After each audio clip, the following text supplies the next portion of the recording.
I'm not scared of any threats from a housewife like you, who has no job and no parents. That's right, you can't do anything with a pile of trash because it's just trash.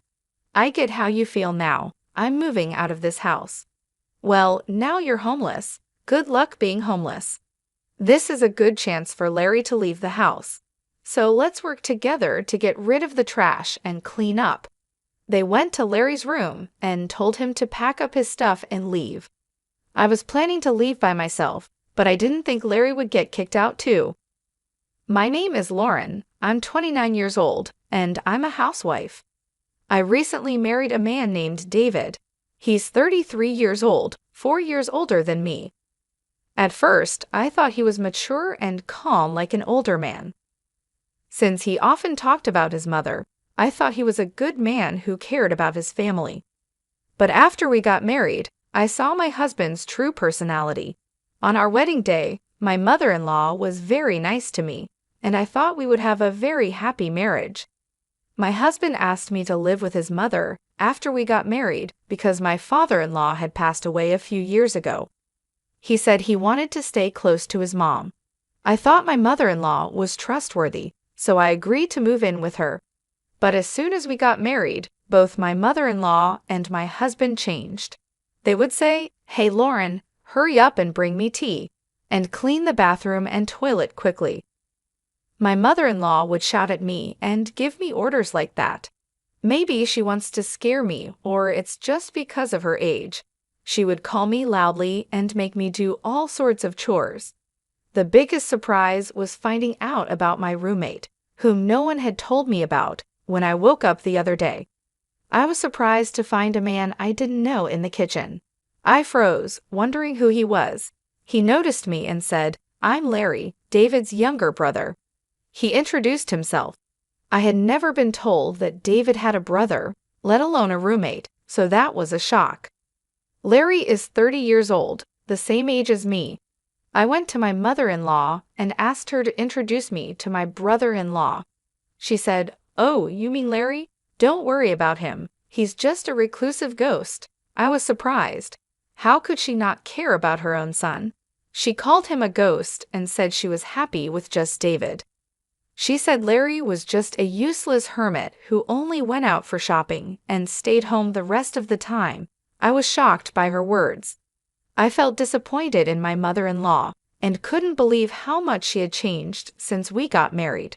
It was sad to see her discriminate against her own son. I am an only child and have no siblings, so I couldn't compare.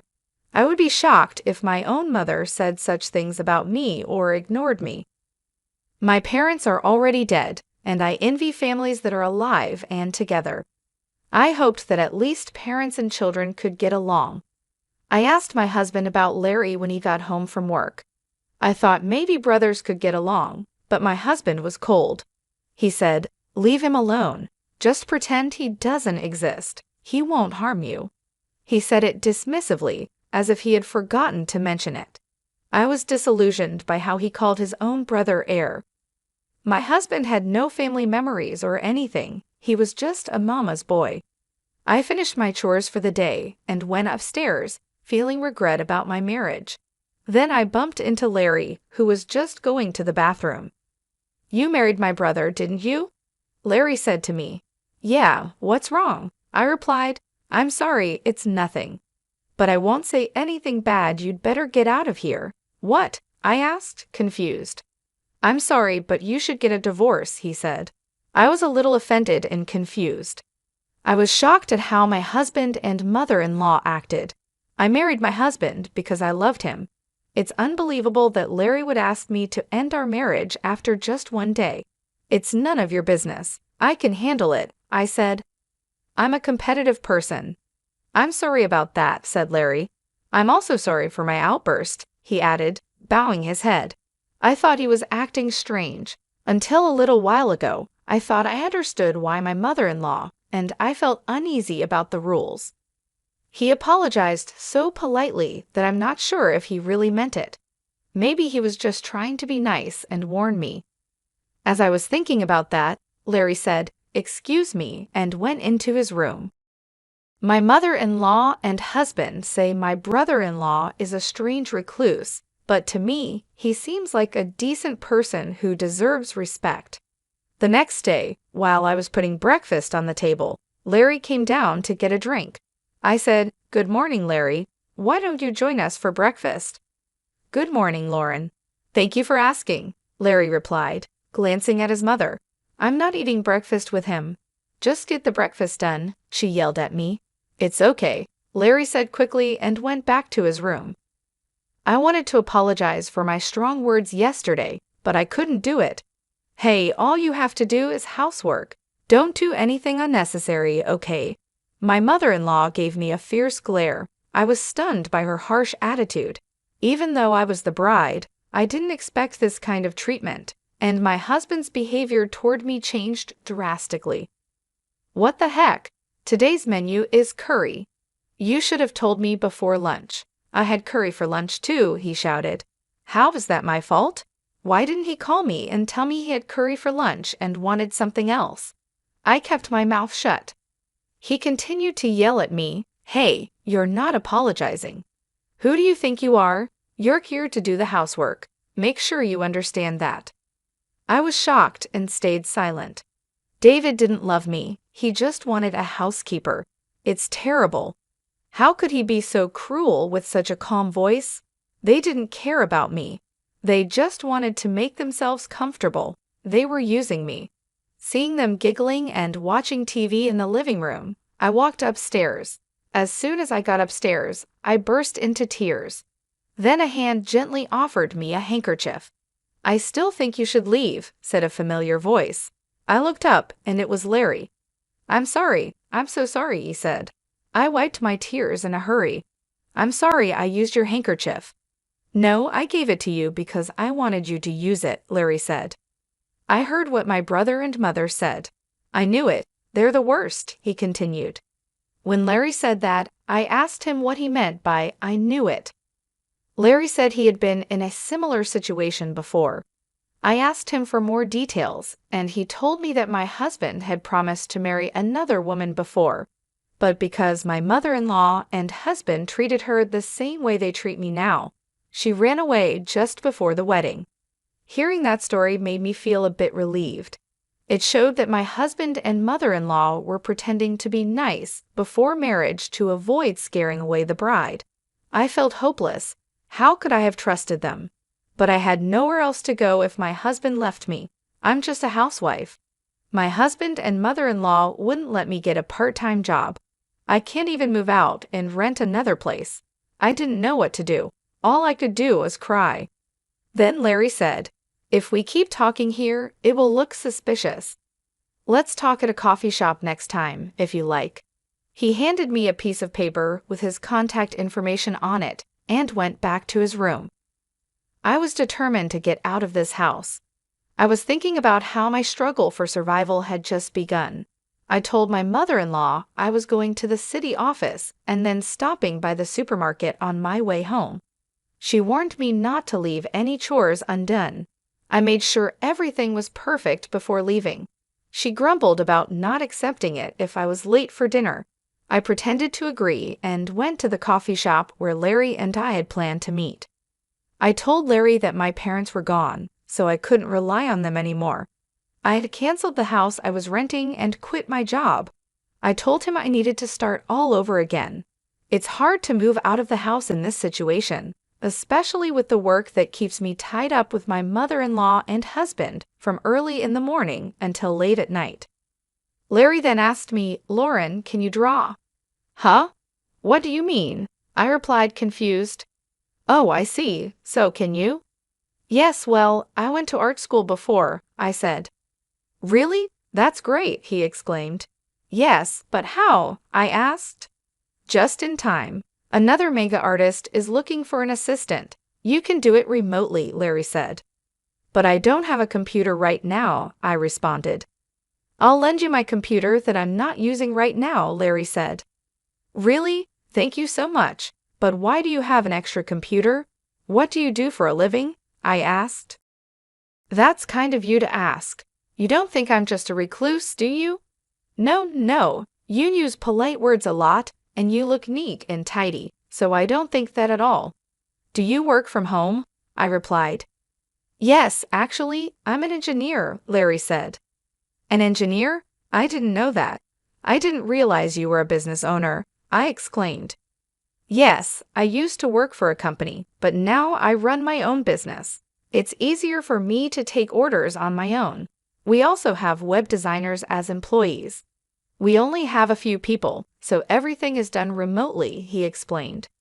I see, so that's why you're home all the time. But your mother and David said you're just home doing nothing. Haven't you told them the truth? I asked. I don't see any benefits in telling those two, Larry replied. True, but if you're such a good manager, why don't you just leave that house? I wondered.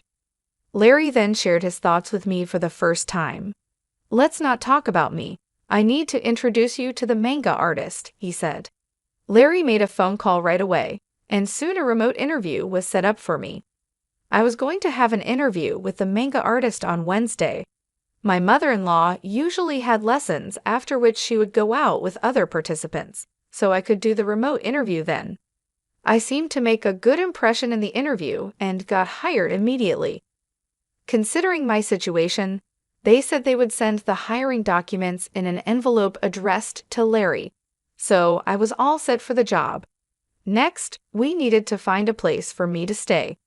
I have a friend who works for a real estate agency. He can give you a good deal, Larry told me. Who is this guy? He seems to have all kinds of resources. Our search for a new place to stay went well, and we were able to sign a contract for a place that met my needs. Just when everything was starting to go smoothly, I had a fight with my husband one day. Hey, where's dinner? My husband woke me up while I was sleeping in the bedroom.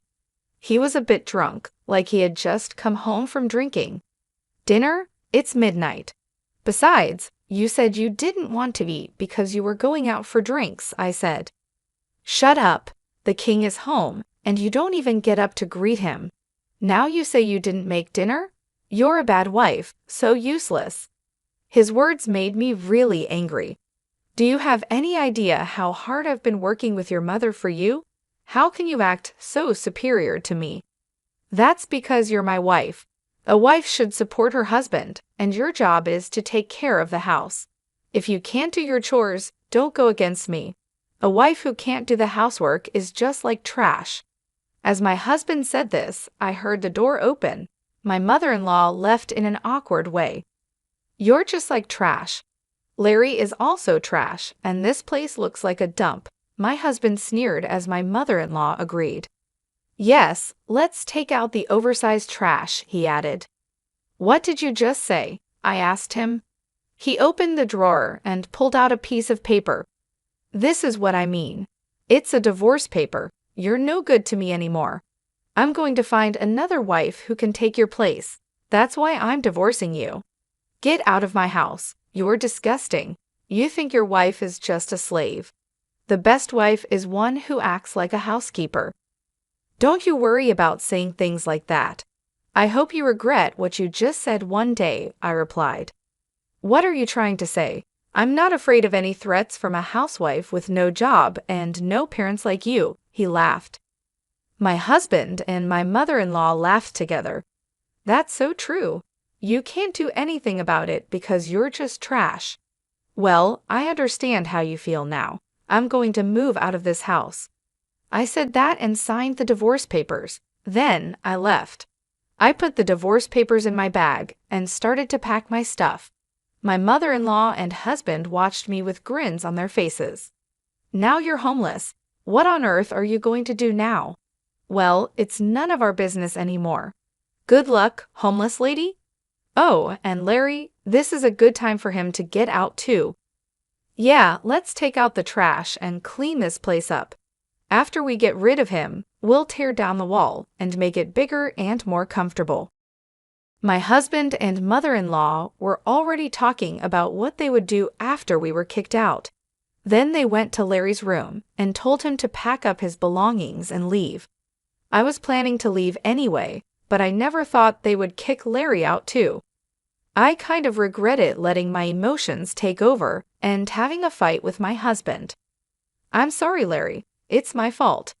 No, don't worry about it, Larry said. I already realized I can't live with them anymore. Besides, I have other things I'm interested in. Maybe it was lucky we had that fight, he smiled. It seemed like Larry wasn't bothered by leaving, which made me feel a bit better. 5 days later, on Wednesday, when my mother-in-law was out of town, Larry and I called a moving company and moved out. After we finished moving, my mother-in-law called my new place. Don't worry, we have already left, I said. Larry came with you, didn't he? She asked. Yes, we moved out together. I'm glad I don't have to see you guys anymore, she said happily and hung up. But what she didn't know was that Larry and I were planning revenge. I managed to move my belongings and start a new life just in time. Thanks to Larry, I got a lot of money for my husband in the divorce.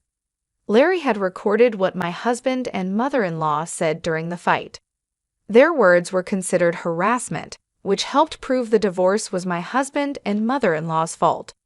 I was able to claim a lot of money as revenge on my husband. Larry's friend, a lawyer, helped me get the alimony.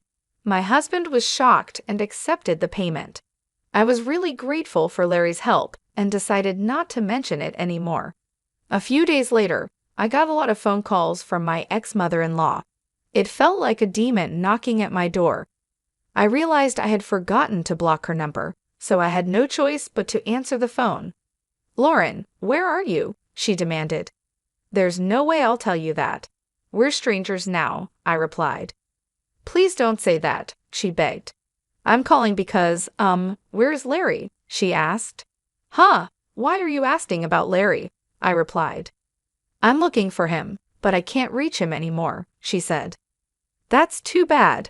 Maybe he doesn't like you anymore, I said, trying to provoke her. Then someone else took the phone. Don't be silly. You two moved out together. You must know where he is. You're a bunch of jerks. I did know where Larry was, but I wasn't going to tell them. I'm afraid I don't know. You'll have to find him yourself, I said. Where the heck are you anyway? You don't have a home, a job, or a place to live. If you're willing to beg, I might let you come back, but you'd have to be my housekeeper, she said. Who's coming back to you? I have a job and a place to live. I'm not going back to you, I replied. That's a lie, she shouted. My ex-husband was surprised because he didn't know I could get everything sorted out so quickly. I didn't bother to correct him. Please don't call me again. If you call me or come near me, I'll call the police, I said, and then hung up the phone. I blocked my mother-in-law's number right away. I had already blocked my ex-husband's number. They were so panicked because they had just realized something important. They thought my father-in-law had left them a lot of money, but it was Larry who had been sending money to his mother's account every month. My mother-in-law thought Larry was just a lazy person with no job. They couldn't believe that the bank had divided my father-in-law's inheritance. When Larry was kicked out of the house, he stopped sending money. That's why there were no more transfers at the expected time. They must have finally realized who had been providing the money, but it was too late. Larry had already cut ties with his mother and brother. My ex-husband had no money to pay alimony, and my ex-mother-in-law was living off the money Larry sent every month. If the money stops coming in, she's going to be in a lot of trouble. Well, they both got what they deserved. I don't feel sorry for them at all. By the way, Larry bought a nice apartment in New York and is living there comfortably. Why is he so rich? Why did he send money to his parents and stay there all those years? It's because he made a promise to his father. Unlike his mother, Larry's father loved him a lot. Even though his mother and brother treated him badly, he stayed because of his father's wish. His father told Larry, "You may not like your mother and brother, but they are important family members to me. So after I pass away, please take care of them too." To keep his promise to his father, even though he was bullied, Larry secretly sent money to support his mother and brother. It's terrible that his mother and brother, who kicked out such a kind-hearted person like Larry without knowing the truth, are the worst. I met Larry once after we moved out. He said he had made a promise to his father, And I agree with him. I hope he can move on. I was feeling hopeless after being tricked by my husband, but luckily Larry saved me. I believe he is an important person in my life, and I wish him happiness. 2 years later, Larry asked me to marry him. He proposed to me, but that's another story. It's horrible how a nice person can change so much after getting married. That's a marriage scam, isn't it? I'm glad my brother-in-law is a very reliable person, and now I'm married to him. Anyway, I overcame the obstacles and feel relieved that happiness is finally in my hands. Please let me keep having these happy days. Thank you for watching until the end. Please subscribe to our channel if you liked this. See you in the next video.